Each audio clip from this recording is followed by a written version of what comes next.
पैशाच्या वादातून मारहाण, पत्नी जखमी, आरोपीवर गुन्हा दाखल। आपण पाहत आहात GD न्यूज, बातमी म्हणजे थेट वास्तव। पैशाच्या जुन्या वादातून झालेल्या भांडणात एका व्यक्तीने आपल्या भावावर हल्ला करत त्याच्या पत्नीला जखमी केल्याची घटना 16 एप्रिल रोजी रात्री घडली। या प्रकरणी पोलिसांनी आरोपीविरुद्ध गुन्हा दाखल केला आहे। तक्रारदार चानू गोपाल शिंदे, वय 35, रा अंतरगाव वकंटार, ता सेलू, जी वर्धा, यांनी दिलेल्या माहितीनुसार 4 वर्षांपूर्वी त्यांनी त्यांचे मोठे भाऊ नन्ना गोपाल शिंदे यांना काही रक्कम दिली होती।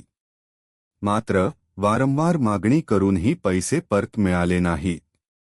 16 एप्रिल रोजी रात्री सुमारे 8 वाजताच्या सुमारास तक्रारदार आपल्या घरी पत्नीसह जेवत असताना आरोपी नन्ना शिंदे घरी आला।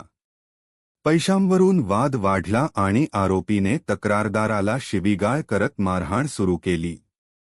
यावेळी भांडण सोडवण्यासाठी मध्ये पडलेल्या तक्रारदाराच्या पत्नी उषा शिंदे यांना आरोपीने लोखंडी वस्तूने डोक्यावर मारून जखमी केले। तसेच पुन्हा पैसे मागण्यासाठी आल्यास जीवे मारण्याची धमकीही दिल्याचे तक्रारीत नमूद आहे। घटनेनंतर परिसरातील काही नागरिकांनी हस्तक्षेप केल्याने आरोपी तेथून पसार झाला। जखमी महिलेला वैद्यकीय उपचार देण्यात आले असून तक्रारीच्या आधारे पोलिसांनी संबंधित आरोपीविरुद्ध गुन्हा दाखल केला आहे।